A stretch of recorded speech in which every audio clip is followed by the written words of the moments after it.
पंढरीचा राजा पंढरीचा राजा पंढरीचा राजा पंढरीचा राजा कामा घातला चिरा वितवरा मुखविले हरिने कामा घातला चिरा वितवरा मुखविले हरिने जीवे केली साठी पाडिली तुटी सकळासी हरिने कामा घातला चिरा वितवरा मुखविले तुका म्हणे वेगळा नोहे हरी हा भोवे भोवताला तुका म्हणे वेगळा नोहे हरी हा भोवे भोवताला हरिने कामा घातला चिरा वितवरा मुखविले कृष्ण माझी माता कृष्ण माझा कृष्ण माझी माता कृष्ण माझा माता कृष्ण माझा कृष्ण माझी माता कृष्ण माझा बंधू तुळता कृष्ण माझा बंधू तुळता कृष्ण माझा करारविंदेन पदारविंदं मुखारविंदे विनिवेशयन्तं वटस्य पत्रस्य पुटे शयानं बालं मुकुन्दं मनसा स्मरामि गृहे गृहे गोपवधू कदम्बा सर्वे मिलित्वा समवाप्ययोगं पुण्यानि नामानि पठन्ति नित्यं गोविन्द दामोदर माधवेति कर्पूर गौरम करुणावतारम संसार सारम भुजगेन्द्रहारम सदा वसंतम हृदयारविंदे भवम भवानी सहितं नमामि मनोजवं मारुततुल्य वेगं जितेन्द्रियं बुद्धिमतां वरिष्ठं वातात्मजं वानरयूथमुख्यं श्रीरामदूतं शरणं प्रपद्ये सेविलागी सेवक झालो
विश्वोत्पत्त्यादिहेतवे तापत्रय विनाशाय श्रीकृष्णाय वयं नुमः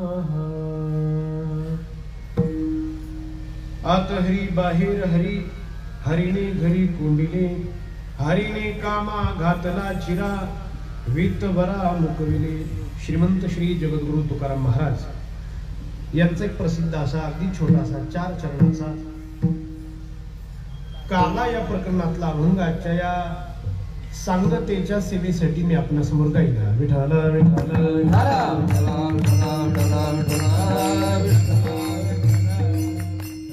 ग्रामस्थ मंडळ खारडी फडकेपाडा यांच्या वतीने होणारा हा अखंड हरिनाम सप्ताह वर्ष 11वे ज्ञानेश्वरी पारायण हरि कीर्तन सोहळा याही वर्षी संपन्न अगदी जवळजवळ झाला म्हणायला हरकत नाही. प्रसाद वाटून या सप्ताहाची आता सांगता होईल.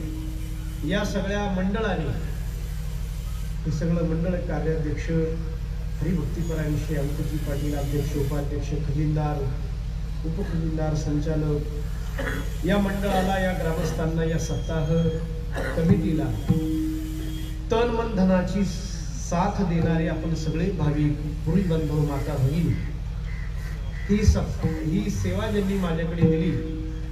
या भागामध्ये संप्रदायाचं काम करणारे कथाकार आदरणीय हरिभक्तीपरायण श्री अनंत महाराज, आदरणीय हरिभक्तीपरायण माझ्या वडिलांचे मित्र श्री पंढरनाथजी महाराज पाटील, श्री भानुदासजी, अन्य सगळी वारकरी संप्रदायाची ही सगळी उपासक कीर्तनकार प्रवचनकार कथाकार मंडळी ही सगळी साथीदार मंडळी, मृदंगाचार्य, चौकदार, विणेकरी, आपल्या सगळ्यांनाच ही सेवा निर्धारित वेळेधारी चढवून श्रीकृष्णाच्या चरणी समर्पित करायची. आवाज येतो? आवाज येतो? वाढवायचा वाढवतो. आवाज येतो? मागे आवाज येतो? आवाज येतो? हाच आवाज जाईल. हॅलो, आता येतो का? येतो ना?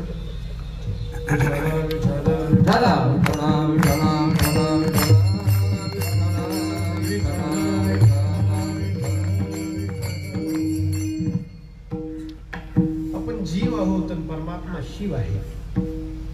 जीव अनेक आहे, परमात्मा एक आहे. आमच्या साईबाबांच्या मुखामध्ये नेहमी एक वाक्य असायचं की सबका मालिक एक है. सगळ्यांचा एकच मालक आहे. सगळ्यांच्या अंतर्यामी असणारा परमात्मा एकच आहे.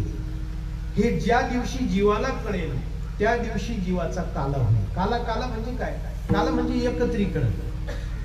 दोन गोष्टी मिसळल्या की आपण त्याला म्हणतो काला झाला.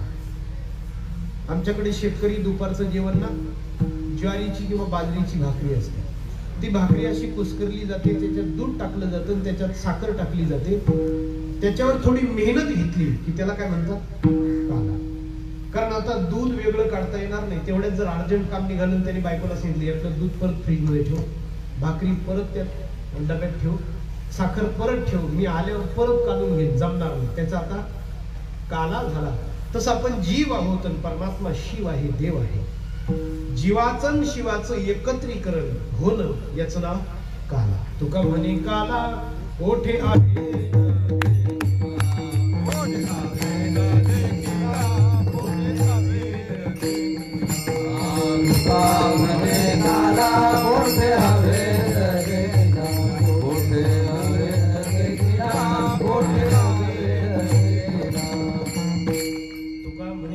थोडा मोकळा करा आवाज. हॅलो, खुल्ला करायचा. हॅलो, आवाज बरोबर आहे, फक्त मोकळा करायचा. Hello hello hello hello. उपनिषदाने दृष्टांत दिला की आपण सगळे जीव आहोत आणि परमात्मा शिव आहे. जीवाला जरी असं वाटलं की जीव अनेक आहे तरी सुद्धा सगळ्यांच्या अंतर्यामी जी ताकद आहे ती मात्र एकच आहे. मोठा गोड दृष्टांत आहे उपनिषदापैकी. म्हणे दुपारी 12 वाजता 1000 बादल्या पाण्याने भरून ठेवल्या. किती वाजता? दुपारी 12 वाजता. आणि पावसाळा नाही, याचा अर्थ निरभ्र आकाश आहे. डोक्यावर आलेला सूर्य त्या 1000 बादल्यांमध्ये किती दिसेल? 1000 दिसेल. बादल्या कमी केल्या की सूर्य कमी झाल्यासारखे वाटतील, आणि बादल्या वाढवल्या की सूर्य वाढल्यासारखे वाटतील. बादल्या वाढतात, कमी होतात, सूर्य मात्र एकच असतो, वाढल्यासारखा नुसता दिसतो.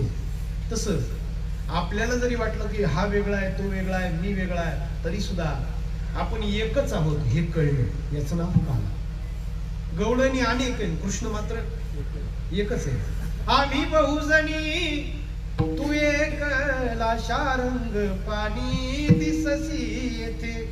हृदय मंदिरी ठेवून तू ते, हृदय मंदिरी ठेवून तू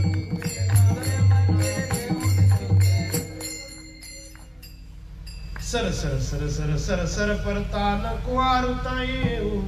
तुझा संग झाल्या मग मी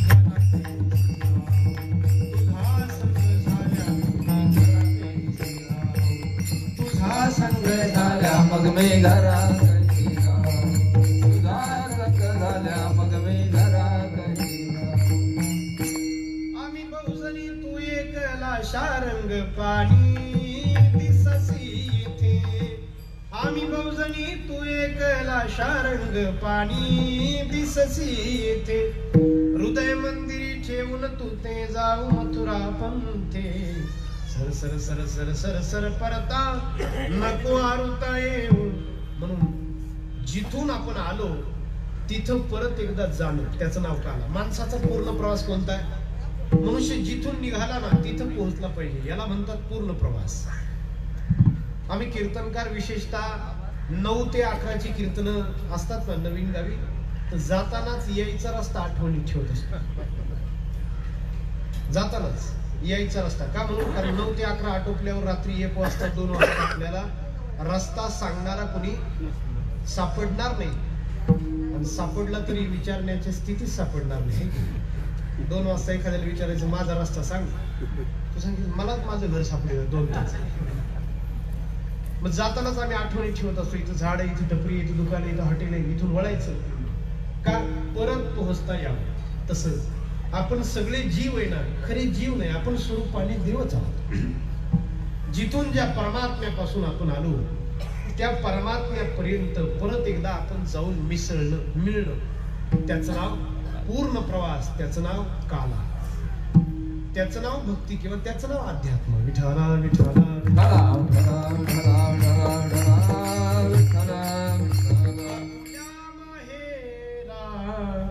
जाईन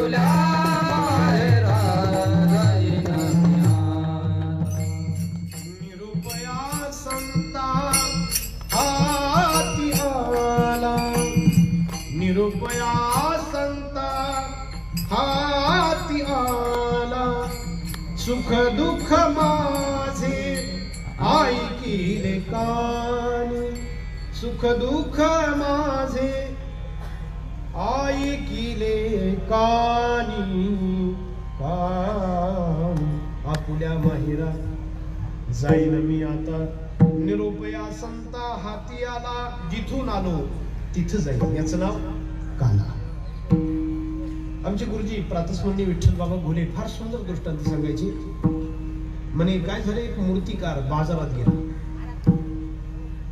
आणि त्याने खडी साखरेचे खडे आणले. कशाचे? खडी साखरेचे. त्याला वाटलं दगडाच्या मूर्त्या फार घडवल्या, त्याला वाटलं मातीचे गणपती बाप्पा देवी आपण तयार केल्या, त्याला वाटलं लाकडंही आपण कोरली, त्याला वाटलं प्लास्टर ऑफ पॅरिस सिमेंट भरपूर काही करून झालं. आता आपण यावेळी खडी साखरेच्या मूर्त्या तयार करून, त्याने काय केलं, खडी साखरेचा गणपती, खडी साखरेचा नारळ, खडी साखरेचा हत्ती, खडी साखरेची हनुमंतराय, खडी साखरेचं मंदिर, हे सगळं तयार केलं त्याने आणि शोकेश मध्ये ठेवलं. शोकेश मध्ये ठेवलं. येणारा जाणारा कौतुक करायचा, क्या बात है, जादू आहे तुझ्या हातांमध्ये, काय सुंदर खडी साखरेच्या मूर्त्या तू तयार केल्या. 6 महिने झाली थोडी धूळ बसली आणि मग त्यांनी मित्राला विचारलं होतं, काय करू रे, मूर्त्या तर चांगल्या मी घडवल्या, लोक कौतुक करतात, पण थोडी धूळ बसली. त्या मित्राने ज्याला विचारलं होतं त्याने सल्ला दिला, अर्धा तास पाण्यात भिजत ठेव, धूळ धूळ उडून जाईल, मूर्त्या शिल्लक राहते. तसं काही झालं नाही. आमचे गुरुजी आम्हाला विचारायचे कुठं गेल्या, मग आमचं उत्तर ठरलेलं होतं, जिथल्या होत्या तिथं पोहोचल्या. पण खडी साखर म्हणजे तरी काय, खडी साखर म्हणजे ऊसाचा रस, पाणीच ना. परत एकदा त्याला पाणी मिळालं, ते पाण्यामध्ये समाहित झालं. माऊलींनी दृष्टांत दिलाय तो खडी साखरेचा निमित्ताचा आहे. का लवणाची कुंजरी सुदली या लवण सागरी, किंवा परतेची ना दृष्टी बैसली सेठ आहे. या पूर्ण प्रवासाला, या जीव ब्रह्माच्या एकत्रीकरणाला अध्यात्मशास्त्र, वेदांत शास्त्र काला असं म्हणतं. तुका म्हणे त्यांचा जीव तुझी देव, तुका म्हणे त्यांचा जीव तुझी देव, तुका म्हणे त्यांचा जीव तुझी देव, तुका म्हणे त्यांचा जीव तुझी देव. वैकुंठ तोटावर बसते, वसते वैकुंठ तोटावर बसते.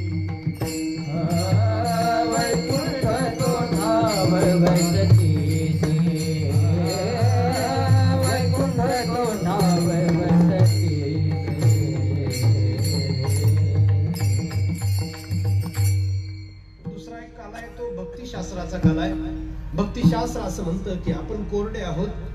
परमात्म्यामध्ये मिसळणं म्हणजे ओलं होणं, देवाकडे प्रेम मागणं. जीव मोठा कोरडा आहे आणि कोरडा जीव हा भक्तीसाठी उपयोगाचाच नाही. कोरडा जीव कशाला? कोरडी कोणतीच वस्तू कामाची नाही. तर या मंदिराला मोठमोठाले तुम्ही मार्बल बसवले, काय घातलं जातं? पाणी. पाण्याशिवाय ती कोरडी, तो दगड सुद्धा कापला जात नाही. आर्द्रता, ओलेपणा फार महत्वाचा आहे. आर्द्रता संपली, गाडी सर्व्हिसिंग करायची म्हणजे काय? त्यात ऑइल पण टाकलं जातं ना. ऑइल कशासाठी टाकलं जातं? एकच उपाय, गुडघात बदलून टाका. डायरेक्ट गुडघा. आणि मग माणसं ऑपरेशनला घाबरतात की डायरेक्ट कसं, एवढ्या साध्या कामासाठी डायरेक्ट गुडघा कसं काय? एवढं मोठं ऑपरेशन. एक जण तर डॉक्टरला सांगत होता, डॉक्टर साहेब आयुष्यातलं पहिलं ऑपरेशन आहे, जरा जपून. कधी अजून ऑपरेशनची वेळ आली नव्हती. तर डॉक्टरने सांगितलं मग योगायोगच आहे, मी सुद्धा अजून कोणाचं केलंच नव्हतं. तुमच्या माणूस घाबरतो ऑपरेशनला की नको बाबा, गुडघ्याच्या ऑपरेशनसाठी, गुडघ्यासाठी कशाला उगी ऑपरेशन. मनुष्य मग कीर्तनात बसताना मागे बसतो, खुर्चीवर बसतो. आधीच सांगतो, महाराज मी पाय लांबून बसणार आहे, काही बोलू नका, मला काही मांडी वळवून बसता येत नाही. माणसं पंक्तीला बसत नाही, टेबलवर बसतात. मला सांगा, गुडघ्यातलं ऑइल कमी झालं, ओलावा कमी झाला, पातळ पापुद्रा असतो, मेन असतं, स्निग्ध असतं, लुब्रिकॅन्ट, ते कमी झालं तर बसणं, उठणं, चालणं कठीण झालं. तर जीवनातलं प्रेम नावाचा इंधन, ओलावा, लुब्रिकॅन्ट, स्निग्ध कमी झालं तर माणसाला चांगलं कसं जगता येईल? म्हणून माणसानं वेळोवेळी त्या प्रभूकडे प्रार्थना करावी की देवा, या भक्ती प्रांतात जगताना मला तुझ्या प्रेमाची गरज आहे. प्रेम सुख देई, प्रेम सुख देई, प्रेम सुख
प्रगट होतं तेव्हा त्या दिवसाला भक्ताचा काला असं म्हटलं जातं.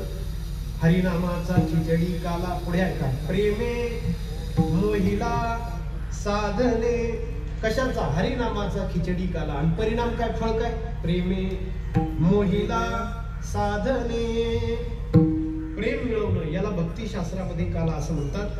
किंवा आणखी पुढे जाऊन थोडं सामाजिक बोलायचं झालं तर साधू संतांनी आपल्या सगळ्यांना एकत्र केलं आणि या आपल्या एकत्रीकरणाला साधू संतांनी काला असं म्हटलं. माणसाला ना वेगळं राहणं फार आवडतं. आमचं त्यांचं पटत नाही हे सांगताना माणसाची छाती अशी फुगते. आता खरं ही लाजीची गोष्ट आहे ना.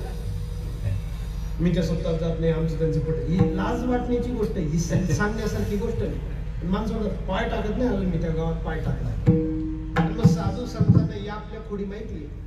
म्हणून साधू संतांनी आपल्या सगळ्यांना एकत्रित केले. कोण कमी शिकलेला असेल, कोण जास्त शिकलेला असेल, कोण पुरुष असेल, कोण स्त्री असेल, कोण छोटा असेल, कोण मोठा असेल, कोण ज्ञानी असेल, कोण अज्ञानी असेल, कोण स्वर असेल, कोण नसेल, कोण कलाकार असेल, कोण नसेल, कोणी बोलण्यात फार तरबेज असेल, कोणाला लवकर शब्द सुचत नसतील. देवाने प्रत्येकाला ती कला दिली नाही.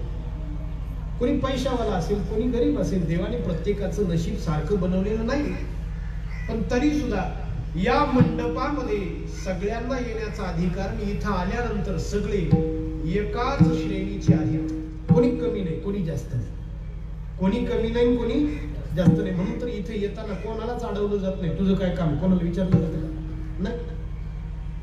जो असा विचारी त्याच इथं काम नाही, त्याला अजून संप्रदाय कळालेलाच नाही. कोणी जर म्हटलं की तुझं काय काम इथं, तर निश्चित समजायचं की याला अजून संप्रदाय कळालेला नाही, समजलेला नाही. महाराष्ट्राचा इतिहास असा आहे की 1296 सालापर्यंत महाराष्ट्राची राजधानी देवगिरी नावाचा किल्ला होता. औरंगाबाद जवळ किल्ला.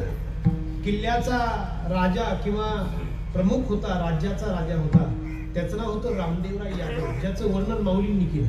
तो यदुवंश विलासू, तो रामदेवराय. तो रामदेवराय यादव किंवा जाधव, त्याच्यावर आक्रमण आलं अल्लाउद्दीन खिलजीचं. साल होतं 1296, महिना होता जानेवारी. जानेवारी महिन्यामध्ये म्हणजे याच महिन्यामध्ये थंडीमध्ये त्याने आक्रमण केलं. त्याला वाटलं वरती जायचं नाही, आपण गडाला वेढा टाकायचा खाली, आणि महाराष्ट्रीयन सैन्य खाली उतरलं की मग आपण लढायचं, कारण डोंगरावरच्या युद्धामध्ये हे आपल्याला ऐकणार नाही. त्याने खाली वेढा टाकला, पण वरती धन धान्य भरपूर होतं, वरती अन्न मजबूत होतं, भरपूर होतं, म्हणून महाराष्ट्रीयन सैन्य खाली उतरलं नाही. त्याला वाटलं की किती दिवस थांबणार. तो मे महिन्यापर्यंत थांबला, 4-5 महिने, आणि त्याने शेवटी निराश होऊन परत जायचं ठरवलं. ज्या दिवशी तो जाणार त्या दिवसाचं नाव होतं की त्या दिवसाची तारीख होती 29 मे 1296. महिना होता वैशाख महिना. वैशाखात तो परत निघाला. रणरणत ऊन 10 किलोमीटर दूर गेला. ज्या माळावर तो जाऊन थांबला त्या माळाचं नाव खंडोबाचा माळ आहे, आजही आहे. देवगिरी किल्ल्याजवळून 10 किलोमीटर उंच पठार. तिथं त्याच्या सैन्याची छावणी पडली आणि त्याने गडाकडे फिरून पाहिलं, परतून पाहिलं. गडाच्या पायथ्याहून त्याला आतापर्यंत गडावर काय चाललंय हे दिसत नव्हतं, पण दूर आल्यामुळे, माळावर मुक्काम टाकल्यामुळे त्याला 10 किलोमीटर दूरचा गड, त्याचं टोक, त्याचं शिखर दिसू लागलं. त्याला असं दिसलं की 29 मेच्या संध्याकाळी गडावर अनेक शेकोट्या पेटलेल्या दिसल्या. बारीक आहे का मोठी गोड आहे. अनेक शेकोट्या पेटलेल्या दिसल्या त्याला. आणि त्याने शेतकरी कामावून घरी चालले होते, शेतकऱ्यांना जवळ बोलावलं. का गडावर एवढ्या शेकोट्या कशा पेटल्या? म्हटले शेकोट्याने स्वयंपाक. म्हटले असं म्हणजे सगळ्या गडाचा, सगळ्या सैनिकांचा स्वयंपाक एकत्र होत नाही का? म्हटले नाही होत. म्हटले का होत नाही? त्या शेतकऱ्यांनी उत्तर दिलं की आमच्याकडे जाती असतात, एक जात दुसऱ्याच्या पंक्तीला जेवायला जात नाही. जरी तिथं नाव जात असलं तरी पण जात नाही. काय करणार, सवय लागली नाही, एकत्र जेवत आले. म्हटले का? कारण आम्ही माणसं मोठी जातीची कट्टर आहोत, आमच्याकडे जातीचा स्वयंपाक वेगळा, जातीची पंगत वेगळी. त्या अल्लाउद्दीन खिलजीने आपल्या सैनिकांना जवळ बोलावलं, सांगितलं होतं दिल्लीकडे नाही द्यायचं, परतायचं, परत एकदा किल्ल्याला वेढा टाकायचा, आपण जिंकणार. त्या सैनिकांनी सांगितलं 4-5 महिने वाया गेले ना, आता तुम्हाला बराच साक्षात्कार झाला, आपण जिंकणार. कस काय? त्या अल्लाउद्दीन खिलजीचं उत्तर आहे, महाराष्ट्राच्या माणसाने करून ठेवलं पाहिजे हृदयात. अल्लाउद्दीन खिलजी म्हटला होता की महाराष्ट्रीयन लोक मोठी वेडी माणसं आहेत, हे जेवायला एकत्र बसत नाही तर लढायला कधी येते. हे साधं जेवायला एकत्र येत नाही तर लढायला कधी येतील. तो परत आला ना, आपल्याला माहिती आहे, ज्यांनी इतिहास घेतला असेल बीएला, 6 जून 1296 संध्याकाळी 5 वाजता भगवा उतरवला गेला, हिरवा चढवला गेला.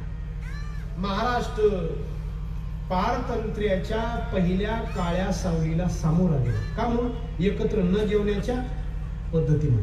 संतांनी ही पद्धतच मोडून टाकली.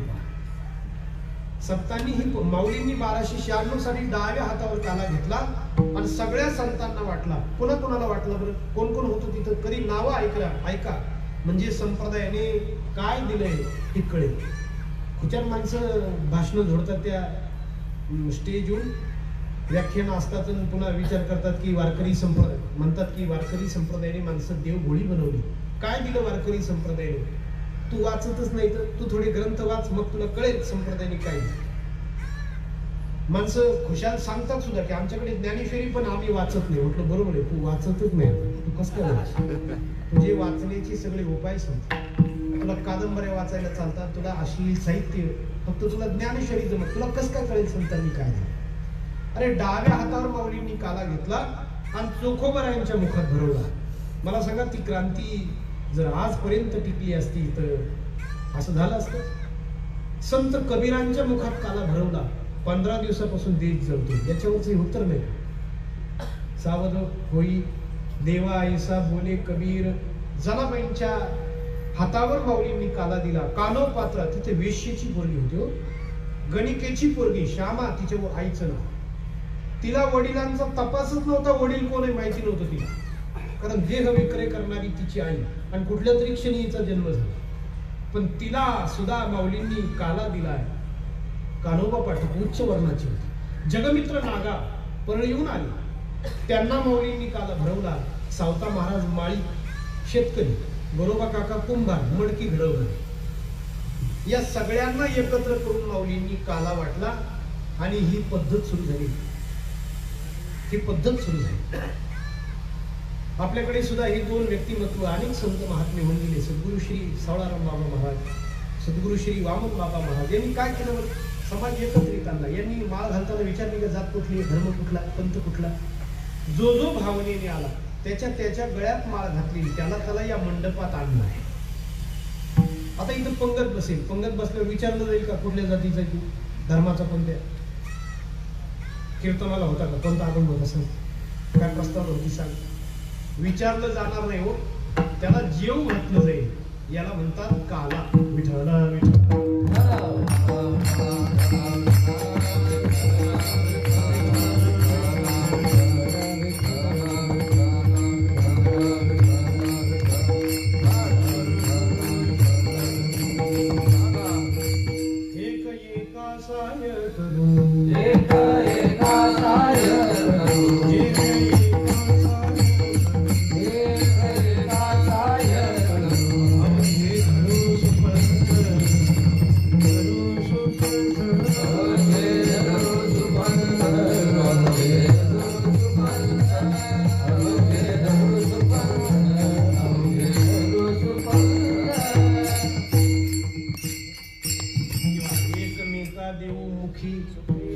सुखे घालू हुंबरी किंवा तुम्ही आम्ही खेळी मेळी, गदा रोळी आनंदे तुम्ही आम्ही खेळी मेळी.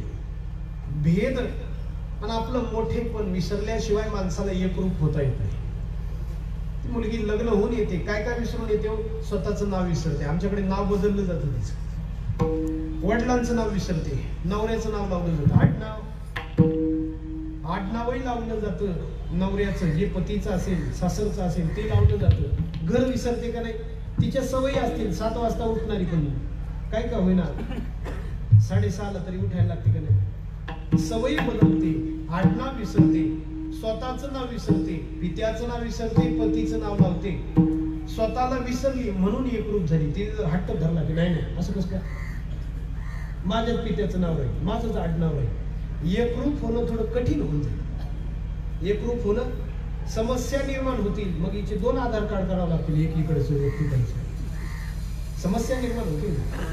आणि मग विसरणं, इथं येणं, एकरूप होणं, याला काला म्हणतात. हा काला 4 प्रकाराने परमात्म्याने दिलाय.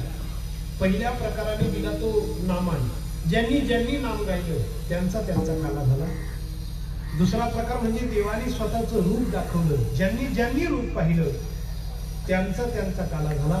तिसऱ्या प्रकाराने म्हणजे देवाने स्वतःचं स्मरण त्यांच्या हृदयात जागवलं आणि ज्यांनी प्रभूचं स्मरण केलं त्यांचा काला झाला. चौथ्या प्रकाराने देवाने आपण किती व्यापक आहोत, आपलं जे स्वरूप आहे त्या स्वरूपाचा बोध दिला. स्वरूप जागवलं, हा भक्ती मार्ग आहे. स्मरण हा भक्ती मार्ग आहे.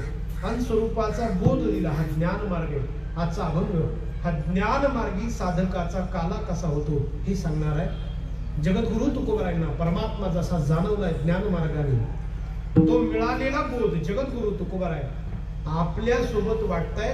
आपल्याला सुद्धा त्या बोधात सामील करण्याची जगद्गुरु तुकोबरायांची इच्छा आहे. अभंगाच्या पहिल्याच्या आत हरी बाहेर हरी, आत हरी बाहेर हरी,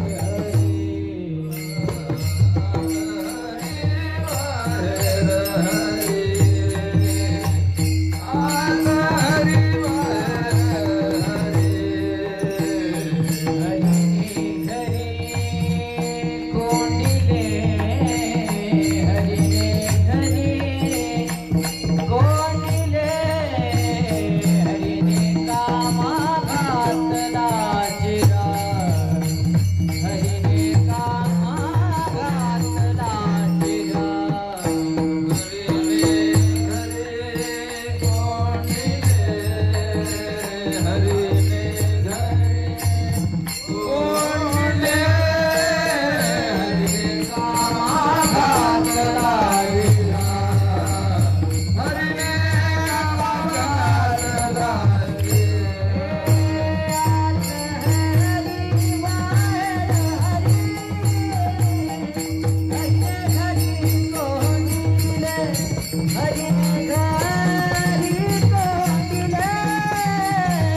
माझंच मोबाईल वाजायला. आत हरी बाहेर हरी, हरीने घरी कोण दिले. माणसाची जी नजर आहे ना ती फार वरवरची नजर आहे. कारण देवाने ब्रह्मदेवाने आपल्याला इंद्रिय देताना तशी बाहेरचं पाहणारी इंद्रिय दिली ना. डोळा बाहेरचं पाहतो, कधी डोळ्याने आत वळून पाहिले का परमात्मा, आतला आत्मा किती सुंदर आहे. उपनिषदामध्ये असा एक श्लोक आहे, श्रुती आहे की परांच खाणी व्यतृत स्वयं. कान ऐकतात ते बाहेरचा आवाज ऐकतात, खरं कानाला सगळ्यात जवळचा आवाज म्हणजे देवाचा आवाज आतून येणार. पापात प्रवृत्त होणाऱ्या माणसाला आत्मा मन सांगत नाही का की हे चुकीचं आहे, सांगतं ना त्याला, पण मग त्याचे समाधान असते, काय होत नाही चल. हे म्हणजे जवळचा आवाज सोडून लांबचा आवाज ऐकणे. कारण आपल्या सगळ्यात जवळ परमात्मा आहे, मन थोडं बाहेर आहे. मन आपल्याला सांगतं काहीच होत नाही, करावं लागतं ना. सगळ्यात पंच प्राणांच्या आतमध्ये, पंचकोशांच्या आतमध्ये परमात्मा आहे आणि मन या कोशांमध्ये येतं. जर कधी या डोळ्याने आत वळून परमात्म्याला पाहिलं तर काही बाहेर येलो. जर कधी हातापायांनी जगाच्या रंगात नाचण्यापेक्षा देवाच्या रंगात जर नाचणं शिकलं तर किती बरं होईल. वाहे रंगी टाळी नाचे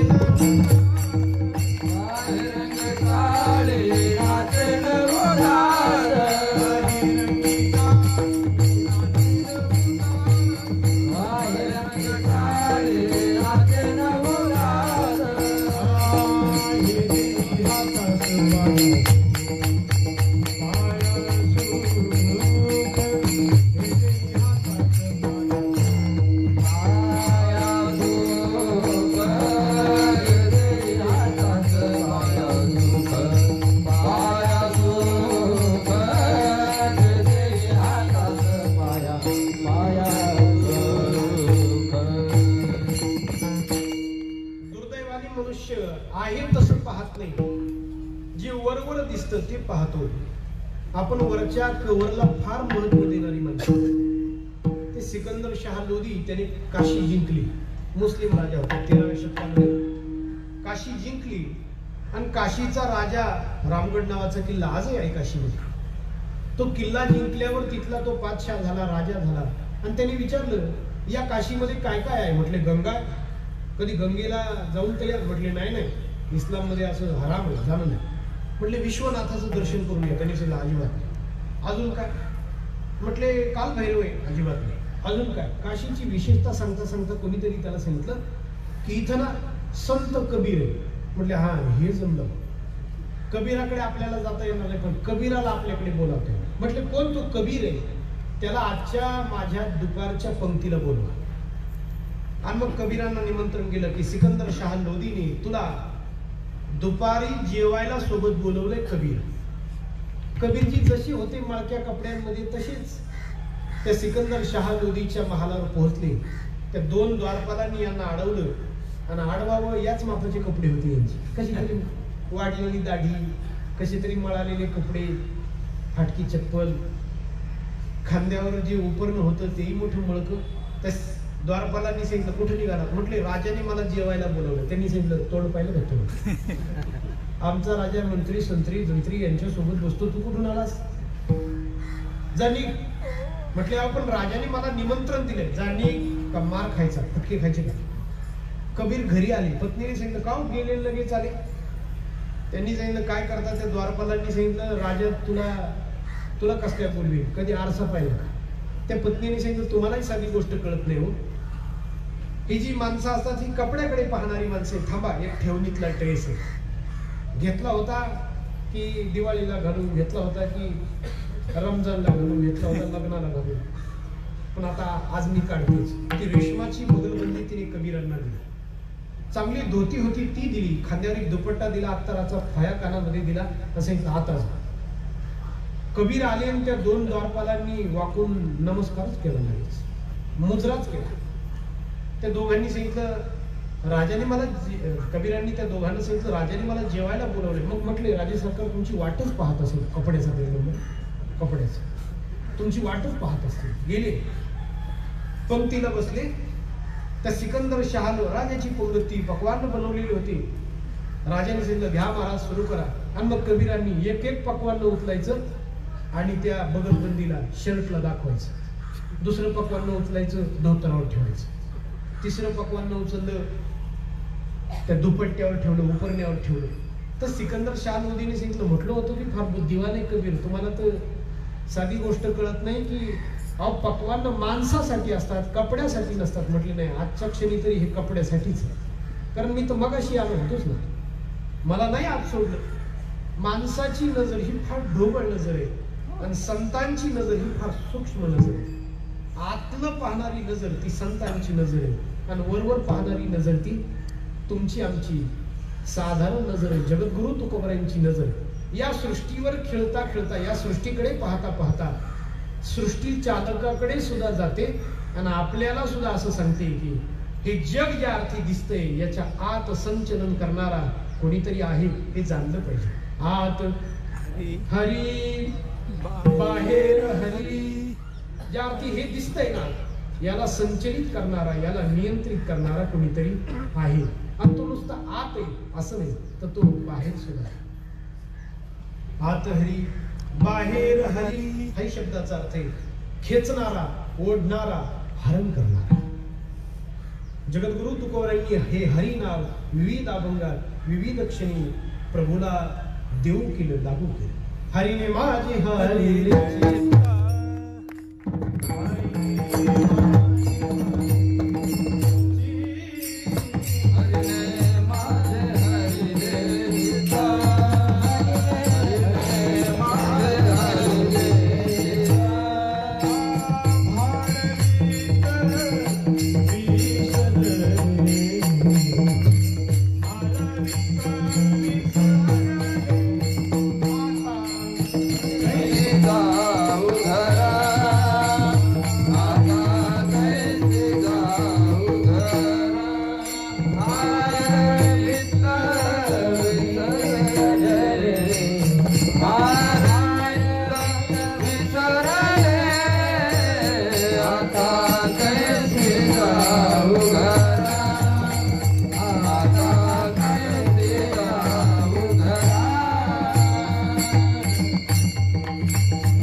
तुझ्या कृष्णाने असं केलं, तुझ्या कृष्णाने तसं केलं. भागवतात त्याचं वर्णन आहे. वत्सानुंचन क्वचित समये क्रोश संजात हासः स्थेयं स्वादुदत्ते कतिपय कल्पिते स्थेय योगे मरकान भोक्षण विभजती चित सचिन्नाती भांडण विनंती द्रव्यालाभे सगृह कुपितो यात्युक्त क्रोशतो काय. त्या गवळणींना कृष्णाला पाहायचं असायचं, पण एकदा पाहून पोट भरायचं, अनेक वेळा पाहण्याची इच्छा असायची. मग आता काय निमित्त करावं? काही गवळणी निमित्त करायच्या, भरलेली भांडी पालती घालायच्या, भरीला ओलांडोणी करी चाले झडझड ओसंडोणी वाट बाहेर पाळतोनी उभा तोची नीट. त्या गवळणी काय करायच्या, पाणी आणण्यासाठी म्हणून सासूला सांगायची की सासूबाई पाणी तर राहील नाही. तिने सांग पाणी राहील, मग मी आणू का काय? तुला माहिती नाही यमुना कुठे? तुला माहिती नाही संपल्यावर आणायचं असतं, जा पटकन पाणी घेऊन. मग तिने काय कर, तिला ते हे पाहिजेच होतं. तिने काय करावं, तिने ते 3 हांडे घ्यावे. डोक्यावर हांडा, त्याच्यावर हांडा, त्याच्या आमच्याकडे सुंबळ केली जायची. सुंबळ काय म्हणतात? त्याच्यावर हांडा, त्याच्यावर हांडा, त्याच्यावर हांडा. मैत्रिणीकडून डोक्यावर पान ठेवून विहिरीहून डोक्यावर ठेवून घ्यायचं नदीहून भरल्यावर. आणि घरी येऊन मग नवरा कोणी असेल त्याला सांगायचं की उतरून घ्या, उंच व्हायचं. ते नवरा बुटका असेल तर शिडी लावूनच काढायची, काय उंच व्हायचं. काही ही योजना करायची. कृष्णाला पाहायचे, कृष्णाला पाहायचे.